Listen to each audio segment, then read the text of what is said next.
Hi friends, అందరికీ నమస్కారం. 4 పచ్చిమిర్చి, వెల్లుల్లిపాయలు, సగం ఆనియన్, ఉప్పు. ఏంటి ఇడని చూపించి ఏం చెప్పట్లేదు అనుకుంటున్నారా? అదేనండి, ఇది మా ఇంట్లో స్పెషల్. ఏమీ లేనప్పుడు పెరుగు కారం చేసుకుంటాం.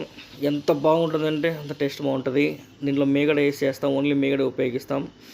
అట్లా 4 మిరపకాయలు, కొద్ది తగినంత సాల్టు వేసుకొని కచ్చా పిచ్చాగా దంచుకోవాలి.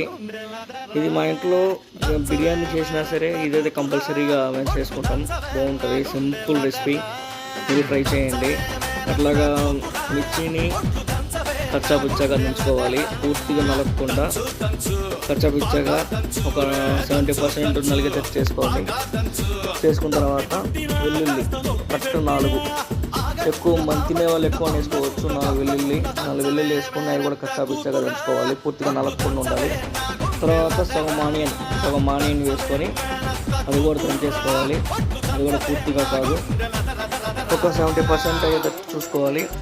ఆ తర్వాత అట్లా దంచుకున్న తర్వాత నెక్స్ట్ మన మెయిన్ ఇంగ్రీడియంట్ మీగడ. తెలుసు కదా మీగడ అందరికీ ఎలా ఉంటుందో, చాలా టేస్ట్ ఉంటుంది. ఓన్లీ మీగడ తక్కువ ఉన్నప్పుడు మనం పెరుగు కూడా మిక్స్ చేసుకోవచ్చు.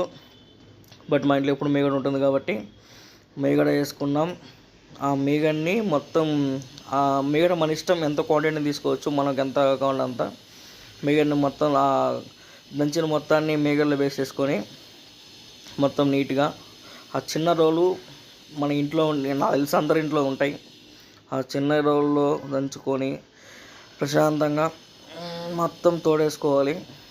ఆ తోడు మొత్తం చేసేది మామూలు మక్క కూతురు. అండ్ ఇంకా అలాగా గిన్నెలో వేసుకొని మొత్తం నీట్గా కలిసిపోయే విధంగా కలుపుకోవాలి.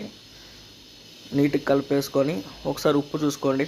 ఉప్పు సరిపోయింది అనుకుంటే ఓకే, కారం ఎక్కువైంది అనుకుంటే కొంచెం మీగడ వేసుకోండి, సూపర్గా ఉంటుంది. నెక్స్ట్ అన్నం తీసుకొని, ఇప్పుడు చిన్నప్పుడు మనం గుర్తుందో లేదో, ఏదన్నా రోట్లో పంచర్ దంచినప్పుడు ఆ రోట్లో అన్నం వేసుకొని తినేవాళ్ళం. మేమైతే చిన్నప్పుడు చేసేవాళ్ళం. అలానే ఇప్పుడు కూడా ఆ చిన్న రోట్లో కొద్దిగా అన్నం వేసుకొని అదే పచ్చట్లో కలుపుకొని తింటున్నాం.